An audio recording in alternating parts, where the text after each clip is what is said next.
अस्सलाम वालेकुम। मेरी सुबह हो चुकी है और जब मैंने अपनी साइड पे देखा तो ये दोनों मेरे साथ सो रहे थे। स्नो तो खैर हर वक्त सोती रहती है। फिर मैंने सेंसू को हिलाने की कोशिश की कि अब तो उठ जाओ, और यहाँ पर ये मेरे साथ ड्रामे कर रहा था। अभी 4:15 हुए थे क्योंकि मैंने अपना व्लॉग बाद में स्टार्ट किया था। खाने को चेक किया तो ये कोफ्ते पड़े हुए थे। अब इसी के साथ कुछ खाते हैं। खाना तो नहीं, लेकिन जूते ज़रूर मिल सकते हैं घर वालों से। अब जल्दी से नाश्ता करती हूँ और फिर आपसे मिलती हूँ।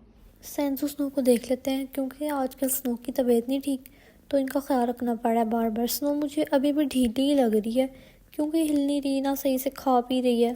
फिर मैंने कहा स्नो को थोड़ी देर बाहर लेके जाती हूँ, धूप लगवाती हूँ ताकि इसकी तबीयत ठीक हो। मैंने बाहर छोड़ा कि जाके धूप लो, लेकिन जब मैंने देखा ओ भाई साहब, धूप तो जा चुकी थी इस टाइम तक। अब मैंने सोचा इसको, लेकिन स्नो अचानक गुस्से में आ चुकी थी, ऐसा लग रहा है जैसे मुझे खा जाएगी। मैं सेंधु से पंगा लेने लगी है देखने के लिए कि बाकी कैट्स की आवाज़ सुन के डरता है कि नहीं।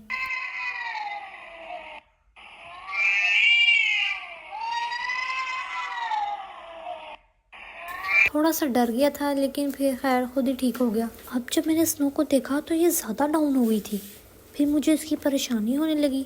मैंने फ़ौरन से लगाई भाई को और फिर उसको सारी सिचुएशन बताई। इतने में बेल होगी और जब मैं बाहर गई तो मुझे पता चला हमारे घर गेस्ट आ चुके हैं। और फिर मैंने भाई को बोला कि जल्दी निकलें। फिर भाई ने कहा चलो चलते हैं। मुझे डर लगने लग गया था कि कहीं इसकी तबीयत ज़्यादा ना ख़राब हो तो मुझे जाना ही पड़ा। अब जब मैंने इसको गाड़ी में बिठाया थोड़ी सी घबराई हुई थी। फिर थोड़ी देर इसको ऊपर बैठा दिया ताकि थोड़ी सी रिलैक्स हो, लेकिन भाई ये तो ऊपर बैठ के ज़्यादा डरने लगी, नीचे भी गिर रही थी बार बार। फिर मैंने जब इसको देखा कि ये ज़्यादा परेशान हो गई थी, फिर इधर उधर बाहर देख रही थी, तो मैंने कहा इससे अच्छा मैं इसको अपने पास बुला लेती हूँ। फिर मैं इसको अपने पास बिठाया और अब ये थोड़ी सी सुकून में आई थी। इतने में हमारा क्लिनिक आ गया था। पर हो के लोगों को देख रही थी कि क्या हो रहा है क्या नहीं हो रहा, क्योंकि अभी पहली दफ़ा निकली घर से बाहर।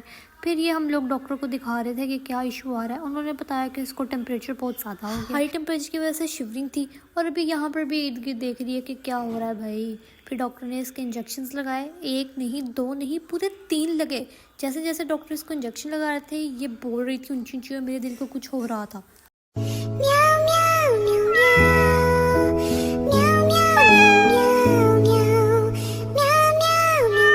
अब भी थोड़ा बहुत रिलैक्स हुई। फिर मैं इसको लेके बाहर आई क्या। फिर जल्दी से निकले के टाइम बहुत ज़्यादा हो रहा था, घर जाना था। फिर डॉक्टर ने जो मेडिसिन दी थी उसको देने का टाइम हो गया था। इंजेक्शन में मेडिसिन फील किया। अब यहाँ पर मैंने स्नो को अपनी गोद में बिठा लिया है क्योंकि एक बहुत मुश्किल टास्क है। कैट्स बहुत मुश्किल से मेडिसिन लेती हैं, इसलिए मैंने इसके फ्रंट पे थोड़ी सी ट्रीट लगाई थी। अब मैं कोशिश कर रही हूँ कि किसी तरह मुँह खोले, लेकिन खोल नहीं रही थी भाई। फिर मैंने कोशिश की किसी तरह इसके मुंह में थोड़ी सी मेडिसिन डाली और इसने इतनी मुश्किल से ये खाई। इसके बाद तो इसने खाई ही नहीं। जिस तरह मैं इसका फेस ओपन कर रही थी, पहले तो खुलवा नहीं रही थी, जब खोलती थी तो मेडिसिन ही ले रही थी।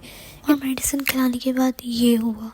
According to doctor he said कि अपनी दूसरी कैट को भी दे दें ताकि वो वायरल इन्फेक्शन से प्रोटेक्ट रहे। It's the most difficult task कि अपनी कैट को मेडिसिन दें। यहाँ पे मैं लॉलीपॉप खाते हुए, फिर आप ने कहा कि पास्ता बनाना, इसके लिए मैंने चिकन वॉश किया।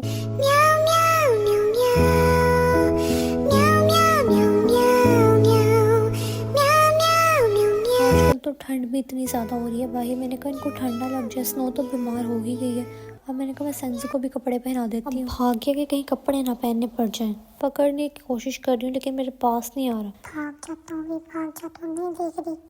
अब मैं इसको शर्ट पहना रही हूँ यहाँ पे, लेकिन अभी भी इसकी कोशिश हो रही है कि मैं यहाँ से भाग जाऊँ। और अब देखें इसको इतनी मुश्किल से कपड़े पहनाने पड़ते हैं। नहीं अपने कपड़े पहनता नहीं, और पहन ले तो उतार के आ जाता है। ये हमने शर्ट पहन ली।